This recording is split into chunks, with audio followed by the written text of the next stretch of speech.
Welcome back, everybody. Finally, another discussion video. If you're unfamiliar with these, I have a food for thought playlist where I just come up with different ideas related to gaming, things that, maybe comment on how we enjoy different games, and I try to analyze it a little bit, not in a pretentious way. I hope it doesn't come across that way anyways. I'm just really interested in understanding how things work, and related to that is understanding how we perceive different things. So in this case, with a video like How We Critique Games, I'm kind of exploring what makes some games successful, or certainly what makes games memorable to us, and why, for example, this is coming off the heels of my Final Fantasy video, why do I have Final Fantasy II so high up in my list, right? Especially when there's other titles in there, like, I don't need to go into Final Fantasy in depth over here, but why is that the case? Why did 2 rank higher than 7? Spoiler alert. So, the first major category here for this video is ambition versus execution. And I'm going to start with a really bare bones example. No specific game comes to mind yet. Let's just imagine some developers made a game with 4 elements, and they knocked each element out of the park. That's a pretty good game, isn't it? Relatively simple with only 4 elements, but boy, they crushed it. And then another developer decides to make a game with 10 elements, and they only really executed on 6 of them. You're kind of left wondering, is this game actually better than the last one I played? I mean, yeah, they accomplished a little bit more, but then there are still so many holes in the game where they failed to meet the mark. So that is kind of what goes into a lot of my thought process, or I'm not even thinking about it, right? It's just subconscious. This is what goes into some of my enjoyment, and then later on some of my reflection when I'm making a top 50 list and things of that nature, for why do some games that are relatively simple or older or whatever, why are they ranking higher than other games that might be more critically acclaimed? And it's just because the more that you want to offer to me, the more that you strive to achieve within your game, the more there is for me to criticize and critique. So let's pull up some specific examples now. We have 2 games that I played around the same time that are from completely different genres. Risk of Rain 1 and Tales of Berseria. And you know where I'm going with this already. When I finished Risk of Rain 1, and I'll just give you a little bit of detail on this game, it's arcadey, it's a roguelike, really simple, where the more time you spend on a map, the more aggressive and the stronger the enemies become. So you're faced with 2 general strategies.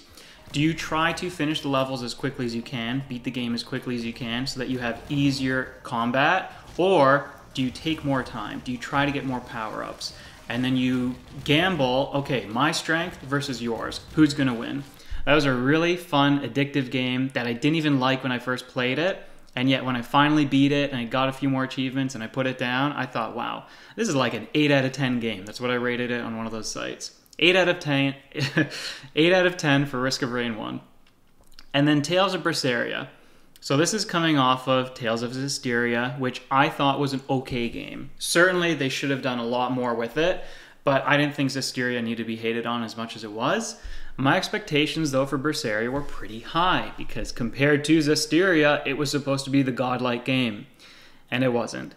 I had my issues with the cast of characters. I had issues with a lot of larger maps being relatively empty or uninspired. I certainly had issues with the backtracking in the game and reusing dungeons and different map layouts over and over again. And then there are some cool features implemented. Like there's one part of the game where you get this pirate ship, and the pirate ship is basically a mini game. All I'm going to say about it is that they could have done so much more. You went to the effort of giving us this little mini game. Why did you make it so boring? Why did you make it so uninteractive? So this is the perfect example for ambition versus execution. Tales of Berseria, certainly the developers try to do so much more with that game compared to the developers of Risk of Rain 1. But the developers of Risk of Rain 1 did a great job of executing what they set out to do. And in my opinion, the developers of Berseria did not execute. You tried to hit so many different marks, 20 different marks, and you only hit about 10 of them or 15 of them, right? A subcategory of this ambition versus execution is creating expectations for the player, and this can manifest in so many different ways. There's the fact that we're getting a game later on in the series with Berseria, so I'm going to be comparing it to its previous entries. I loved Symphonia, I like Vesperia. What are you going to do better than those games? And in my opinion, not much, if at all. There's the fact that with Final Fantasy III, I had really just enjoyed 1 and then 2 on Dawn of Souls, and my expectations were pretty high for 3, and then so many changes happened, right? Played it on the DS, and there's a graphical change, which doesn't bother me at the time. Looking back, it's pretty hideous, but it doesn't bother me at the time. It felt like it was just a less personal experience where you weren't as involved or invested in the characters. Anyways, don't need to get too in-depth about those game critiques. The point is, there's so many different ways that you can go into something with expectations. Those might be set by yourself, those might be set by the developers, those might be set by other people. Personally, when I play a game, I judge it at face value. If you want to give me this game, and it's relatively simple, I'm going to judge it for all of its merits. If you want to give me a more complex game, I'm going to judge it for everything that it has going on. I'm not necessarily going to be comparing Final Fantasy to Tales of Symphonia or Pokemon to Digimon or whatever.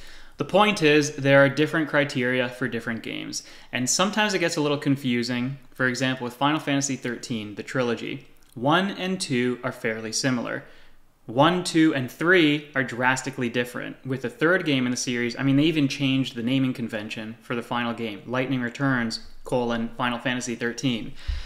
And then there's a genre shift as well. I feel like it's far more action-oriented compared to the first game. So, at that point, what do you do? How do you judge it?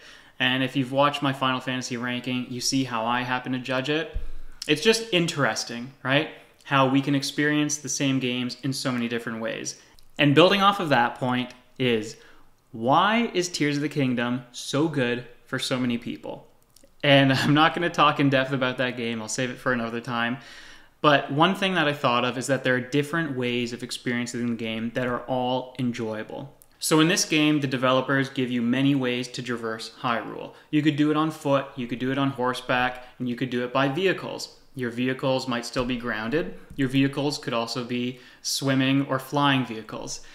And the two experiences between flying and going on land are so drastically different, and yet they're both enjoyable. And why is that? Because there are rewards for either. Now, that's just one example of how a game could be fulfilling. That's just one example of how the developers could execute different play styles and different ways of exploring the game. And look, you don't even have to like Tears of the Kingdom. I'm not trying to convince you to play it here. I'm just saying, I've played most of the game on foot, and I'm constantly doing resource collection. That's my reward for playing the game that way. My friend is playing the game in the air with all these vehicles that he's built from these online tutorials, and he's hitting up the larger destinations, and he's getting those added to his map. And we're both having similar or the same amounts of fun with the game. We both think it's an outstanding game. So I suppose I'm just throwing Tears of the Kingdom in there for an example of a game where the developers went out of their way. They took the risk. They had huge ambitions for the title, but they executed. That's what's important here. And that's why I think the game is so beloved by so many different people. Now, the last little section here for this ambition versus execution thing, this is kind of like the B tier category of this one, is with things like older generation games. I gotta read this here. Things like older generation games, for example, Game Boy Advance, needing to deliver because of limitations, right? And here's what I think of that. On the Game Boy Advance and on some of the older games, I don't think this is nostalgia driven. I do think that the music is phenomenal. And I think because the limitations that were imposed on the developers at the time, they had to make sure their melodies were really hitting the mark. I think this is subjective, obviously, but in music, when a melody carries the song, the song is probably going to be a good one. Everything else can just kind of fall into place after that. I think one problem that's arisen with modern games is now that the developers, the composers, the artists, everybody has a whole batch of new tools. And again, the ambition and the expectations are just set sky high. You can do so much more when you're making this game compared to 20 years ago. Are you actually going to execute? That's the big question. And that's why I don't mind things like retro-inspired games. If people want to stick with a pixel art style because that's a little bit easier and they can't necessarily flesh out a 3D world, fine. They've taken it upon themselves to make that decision and say, we're just going to lower the bar here a little bit. Not that pixel art can't be really good. Pixel art can be beautiful.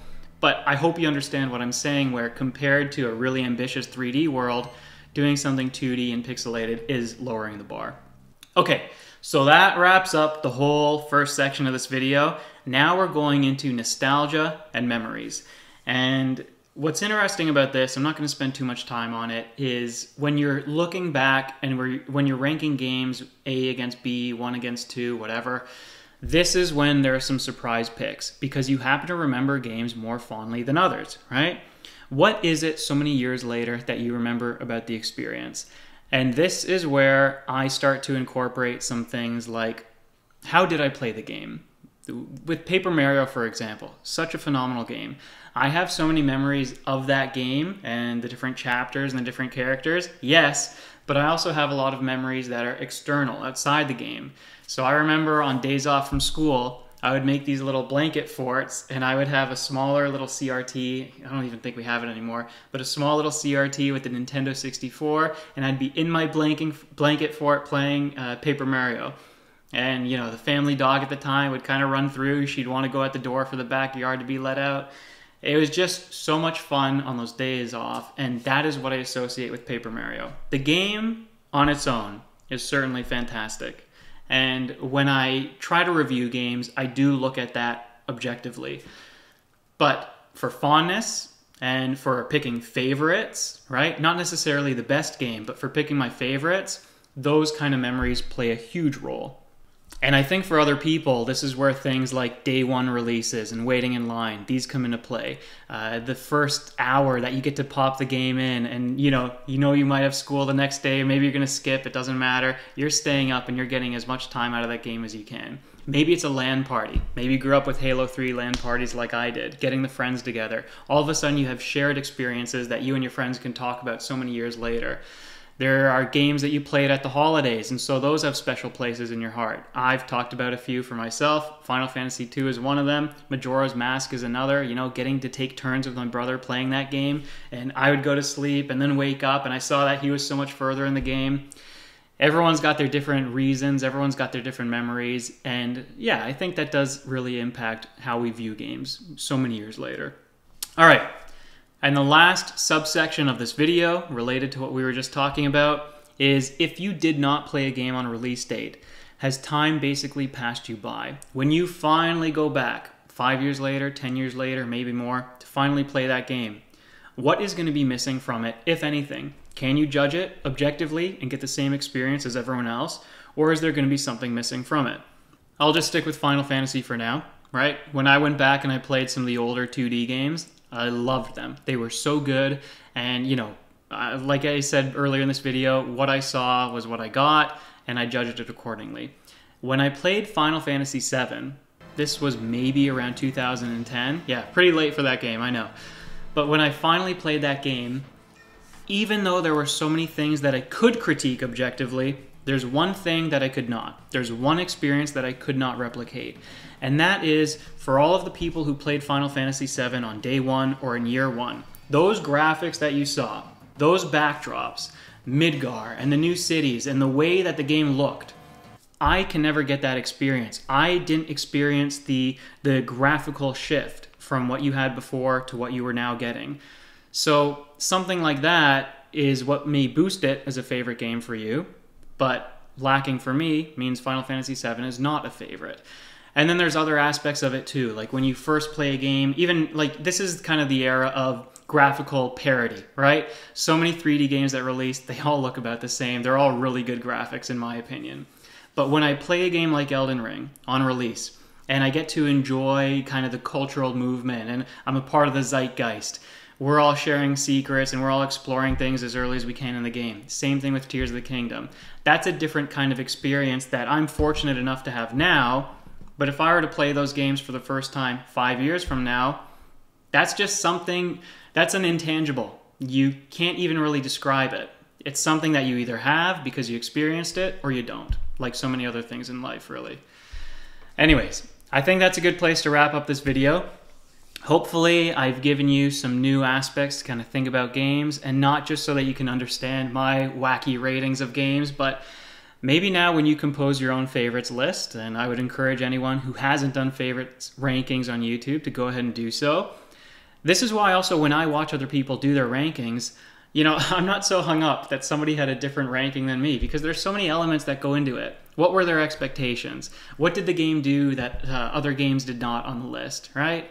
Anyways, I think that's it. Hope you enjoyed this little food for thought video. Go ahead and chime in the comments for anything that you want to talk about in the video. Thank you all for watching, and see you in the next one.